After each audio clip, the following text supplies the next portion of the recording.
Subscribe to my channel if you're interested in seeing some mom vlogs. I also do modeling, so you get to see some behind the scenes modeling.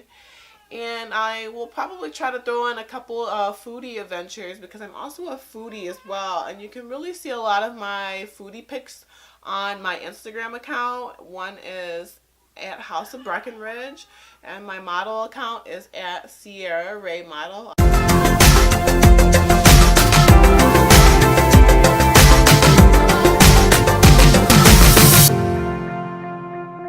I love you, baby CJ. Hey, what's up guys? This is Mama Cece checking in. How are you? Today's video is going to be about my first year as a mom, and I just want to review my year by answering some questions that some of my fellow YouTubers had for me, and we're just gonna go ahead and jump right into the video, okay? So we have a question from Stephanie Daniels. What were your accomplishments you set out to do, and what were your struggles? I just really wanted to be the best mom that I could be and raise a happy and healthy baby. And breastfeeding, although I didn't breastfeed for as long as I wanted to do a year. I only made it up to, I believe it was 8 months where I breastfed CJ, but you know, even just getting past that 6-month mark is a milestone because a lot of people don't make it past 6 months, and I was happy to do that. My struggle, definitely breastfeeding. That is a lot harder than what it seems like it's supposed to be, with having, you know, cracked nipples, soreness, and just trying to produce enough milk. Unfortunately, that's one of the reasons why I stopped breastfeeding, because I felt like I was giving him more formula than breast milk. I did do 50-50, but at the end it just came to a point where it wasn't really worth it. So I just really stopped doing that. And then just getting sleep, really, because you have so much of your time taken up by your little one. It's a struggle to actually go to sleep. Laura Davis, what shocked you the most about motherhood? Probably the period after giving birth. There was a lot of different things that my body went through that I had never known before, like the prolonged period of bleeding after you give birth. I didn't know that happens. But change to motherhood, what has shocked me? I don't really find anything to be really too shocking that I can think of, but great question. Thank you for asking that. That's actually Laura Davis, and her channel is My Life and Kids, and she does family vlogs. Carol Stevenson Gretch, what are the best and worst things about being a mom? And I believe her channel is Still Image Productions. So the best thing about being a mom is just looking at my son, knowing that he's growing and he's happy and he's healthy, and just having someone to cuddle with at nighttime. I enjoy just reading to him, helping him learn his ABCs and counting, and just playing with him. That brings me the most joy. The worst things about being a mom, I would probably say, is, you know, not getting a lot of sleep, and there's really not a lot of time to do things. I would say one of the other worst things about being a mom is, well, I don't consider being a mom to be bad. I mean, you know, I definitely don't want to sugarcoat things, but I definitely don't want to be, I don't know. I think I've waited long enough to have kids, so I kind of just mentally prepared myself for everything that's going to happen. Not that I knew everything to expect. I just knew that I would have to have the energy, I would have to have the time, and I'm just really enjoying it. Jenny White, she actually has a couple of questions. How do you feel about breastfeeding? I think it's something that every mother should definitely try to do. It's not for everybody. If you can't do it or you don't want to do it, I think the best thing for you to do is just feed your baby, okay? Make sure the baby's not hungry. Do you miss anything about your life pre-baby? Oh yes, oh my gosh. I do miss my single days, even just before being married. And I remember people always used to tell me, you know, are you married? Do you have any kids? And I'd be like, no. but I wish I was. And they'd be like, no, take your time, take your time. And now I really understand what they mean by that, because it's very time consuming being a mom, and it's very time consuming being a wife. But for me, I'm not that type of person who feels like, oh, I'm married now, or I have a baby now, I can't go out and do anything. No. I took a year off to just stay at home and raise my son. And now that he's 1 year old, I'm definitely going to get back into traveling. I'm definitely going to go out and have fun. You only get one life to live, and I don't plan on using any excuses as to why I can't do this or why I can't do that. My son is definitely well taken care of, but I still have a life that I want to live, and he's going to live it with me. I don't know how people function without one, because you'll end up not doing a lot of stuff, and you won't really get anything done unless you establish a routine. So basically my day is I go to work from 9 to 5, and then I usually get home at about 7 o'clock. So after I get home, I eat and I feed my son, and we play together. And usually I'll read him 2 books a night, and then we'll also do flashcards. And then I don't give him a bath every night because he's still so little, just a couple times a week. And most of the stuff that I need to get done, I do on the weekend, like grocery shopping. I make sure like I plan out a dinner for the week. So just knowing what I want to cook for dinner, making a grocery list, helps everything to go more smoothly through the week. So that way when I get off of work, I could just come home and have as much time with CJ as I possibly can before I go to bed.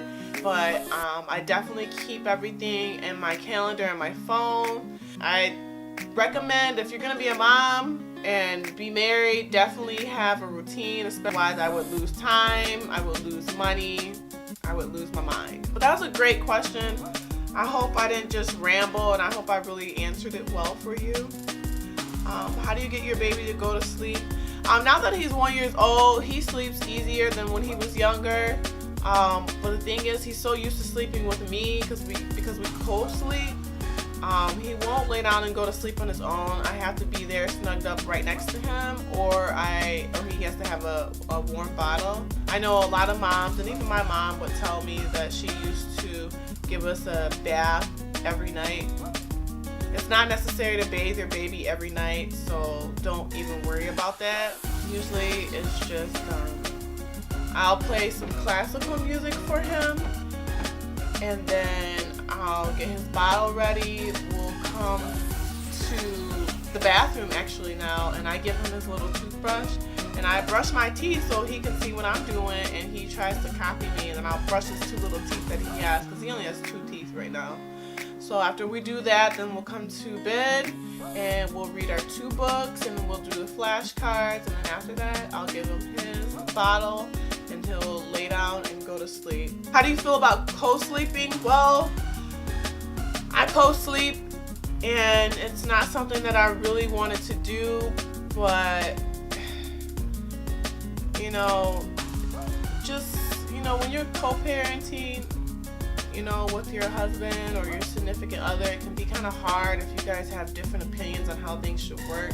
I did have CJ when he was about 7 months on a routine where I would put him in his crib to sleep, and he was going to bed at 9 o'clock really well, but my husband kind of threw that off. And I don't mean to throw him under the bus or anything, but it just kind of clashed with what I was working with. That routine lasted for about a month or 2, but I would say since 9 months he's been co-sleeping. It definitely can be very dangerous if you're a heavy sleeper, but I do want him to get in his own bed though, because there was a point in time where sleeping with him was really making my back hurt. Jenny, and her YouTube name is Jordifer, Jordifer. Did you read any parenting books, and were they helpful? I bought one book about breastfeeding. It's called The Womanly Art of Breastfeeding, and honestly, I didn't even read the whole thing through. Most of my information I got through emails and online from parenting sites. And then also there's a text message that I get on my phone every week. It's called Text for Baby. Facebook groups that I'm in. Those are very, very helpful. There's a lot of moms in there who are very knowledgeable. This next question is from Beth Sandlin. What do you do during nap time? I usually clean up the house or cook dinner. This question is from Marie Laporte. What is the most annoying thing someone has told you so far in terms of parenting? Maybe unsolicited advice, really. You know, it's great to get advice and it's nice, but sometimes I get the feeling that other people's opinion is better than mine, and I'm the mom. So I try to be courteous about it, but that's great, you know, such and such says this or such and such says that, but it's my son and I kind of want to do things my way. I'll definitely take in all the information that I can, but it's up to me to utilize that information if I want to or not. So that's all that I'm going to say about that. What is something you didn't know about being a mom that surprised you or that you could never have imagined before becoming a mom? I knew that they grow fast, but I didn't know that they grew that fast. Like, literally, time has been really going by. Like, I can't believe my son just turned 1 year old. Like, I remember just being pregnant and then, you know, having him and him being born and first coming home from the hospital. He was so tiny. Now he's this rambunctious little toddler, as they say in my emails now. He's not even a baby anymore. I'm so sad about that. He definitely has a lot of energy. I guess because he's growing, you know, he wants to get out there and explore things. That's about all that I can think of that was the most surprising, really. These questions are from Brittany Cole. Did you breastfeed or formula feed? And I breastfed exclusively probably for the first month, and then by the time he's about 2 months old, I did half breastfeeding and half formula. Why or why not breastfeed? It gives them all the vitamins that they need, all the nutrients. Breast milk adjusts to the baby's needs. And I know that I've seen that breast milk will be a little bit thicker if the baby is sick to give them that extra boost in their immune system. It's very hard, so, you know, don't think it's going to be easy. Not everybody pumps out a ton of milk.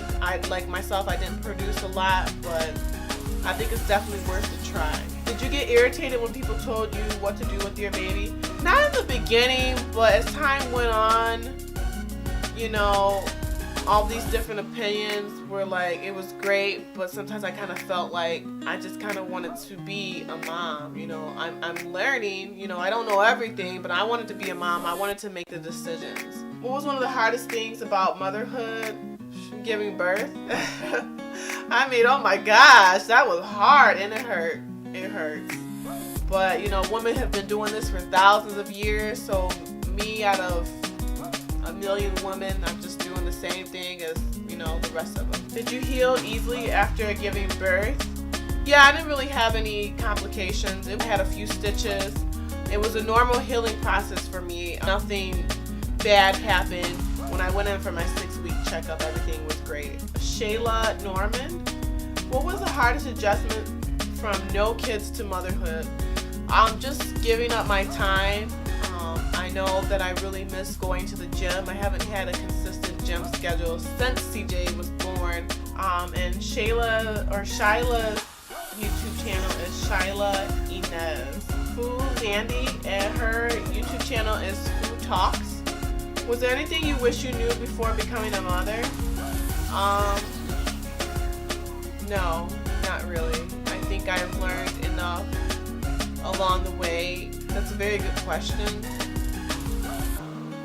You can try to learn as much as you can before you have the baby, but nothing compares to actually just having a kid, a baby, and the baby just being there and you being in the moment and dealing with things as they come and getting advice from other people and, you know, just doing research That's all the questions that you guys asked me. I really appreciate your questions, ladies. So my advice to new moms out there going through their first year of motherhood: have patience, be calm, take time for yourself to get away. You're gonna need the time for yourself to relax and to collect your thoughts, your research. Always be willing and open to accept advice. You don't have to utilize what they're telling you, but just be polite and listen.